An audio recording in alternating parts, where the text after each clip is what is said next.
La concentration des GES, les gaz à effet de serre, dans l'atmosphère a atteint un nouveau record pour l'année 2018. L'Organisation météorologique mondiale, à une semaine de la COP25 de Madrid, prévient que malgré les engagements pris par les signataires de l'accord de Paris, les taux de CO2, de méthane et de protoxyde d'azote ont augmenté plus fortement que la moyenne annuelle de la dernière décennie. À l'heure actuelle, nous produisons 85% de l'énergie mondiale à partir de combustibles fossiles, charbon, pétrole et gaz, et seulement 15% à partir d'énergie nucléaire, d'hydroélectricité et d'énergie renouvelable. Et pour réussir dans la mise en œuvre de l'accord de Paris, nous devons inverser ces chiffres dans les décennies à venir. S'est opéré ces 30 dernières années un glissement du spectre des pays proportionnellement les plus pollueurs, des grands ensembles comme l'Europe et les États-Unis, vers les pays non membres de l'OCDE.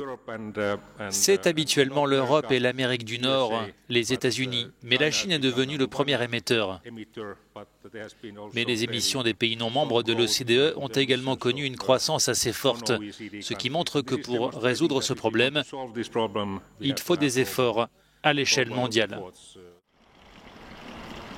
Selon une récente étude de l'ONG américaine Fondation écologique universelle, l'Union européenne est le seul des 4 principaux émetteurs de GES à être en passe de remplir, voire de dépasser ses objectifs d'émissions d'ici 2030.